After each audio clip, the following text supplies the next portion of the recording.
The world of The Last of Us is dangerous. Unless you're living in a protected area, there is something lethal around every corner.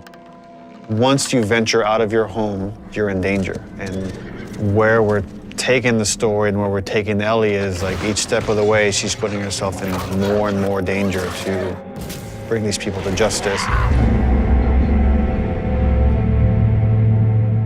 I would say that the world, in every sense of the word, is bigger than The Last of Us Part 1. Both in scale and the amount of physical space that exists for you to explore, for you to encounter other people. Yeah, this route has its perks. Our hope is to make every corner a challenge, make every decision hard for Ellie. And so we do that not just in the gameplay you experience, but also in the level design. So part of that is making certain experiences really hostile, be it through weather or through rivers or craggy cliffs or slick snow. But we also use it in terms of how blind the player is. Like, what can they see? How safe do you feel? Can you see a threat coming around the corner? You never know if the bullets in your gun are going to be enough.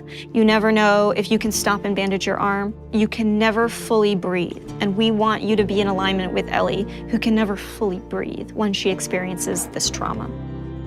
For Jackson specifically, we wanted to make it feel like a very close-knit kind of community that's focused on family, focused on sustainable ways of living. I obviously have the hydroelectric dam generator that's powering the town, so we have electricity in Jackson, which is not something that maybe players would expect to see in the world. But given that we're further in time, we wanted to show that there are certain people dedicated in the world to rebuilding a life that doesn't revolve around killing people and scavenging. As you walk around the town, you can hear kids laughing. You could see people going into restaurants and eating. And it's a very kind of tranquil town. Now, we know there's all these horrible things happening outside the walls, but they've been able to protect the innocence of this town. Jackson, in many ways, represents what is at stake for our characters, a life of peace and relative comfort, a life where you can fall in love, a place where children can play and it's okay. And I think when we were looking at building out Jackson, it's like, okay, how many of those moments can we represent? What's awesome about the world of The Last of Us is it shows just how precious the things that we take for granted in our everyday lives, how precious those things really are.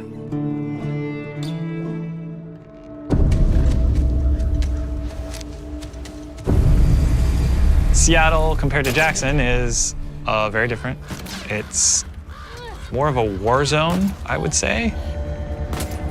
Part of the interesting thing with Seattle or the Pacific Northwest is that there's all this rain and all this foliage and wildlife, and it's this very lush area that if someone were to settle down, it'd be a pretty good place to settle down, just as far as the kind of fruit you can scavenge, the animals you can hunt. And then because it is so lush, because it is so teeming with resources, is why there are multiple factions trying to fight over those resources.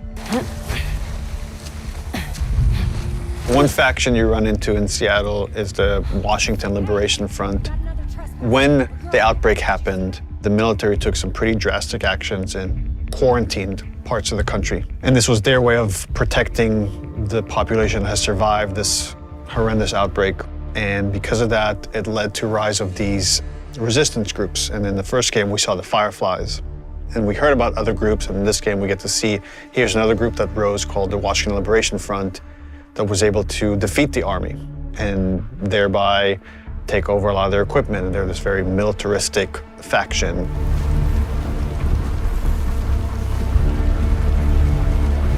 And at the same time, you have the Seraphites.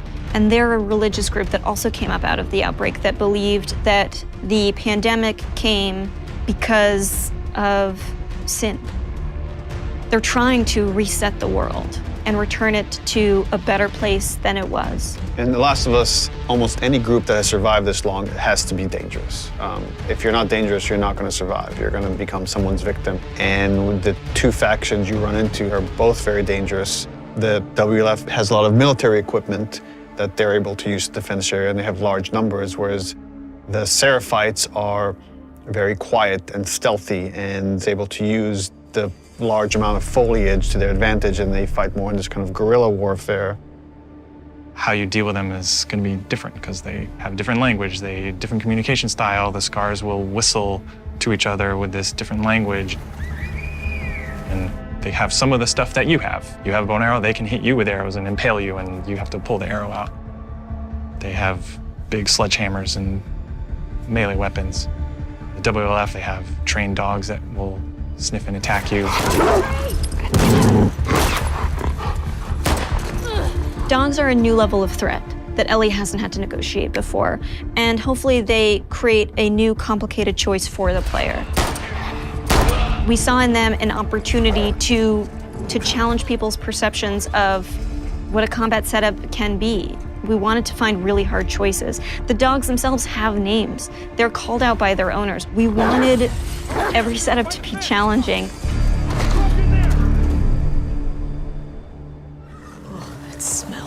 Looks like infected did this. How many do you think it would take to bring down a moose? Infected are still a threat in this world. We wanted to take first our basic classes that we had in the first game and say, okay, what's different about them now? So we'll have scenarios where way more runners, like we can have hordes sometimes of runners coming after you, and it might be about just escaping because the odds are just overwhelming.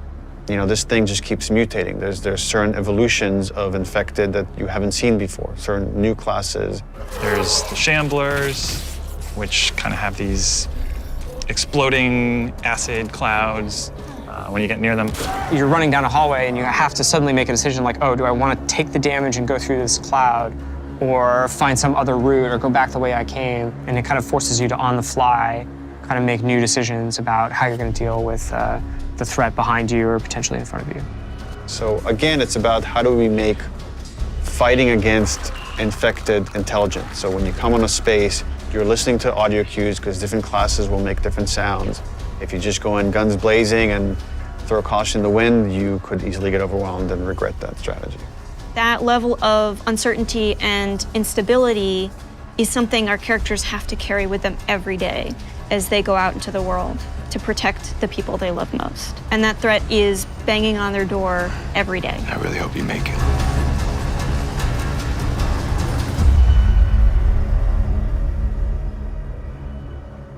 PlayStation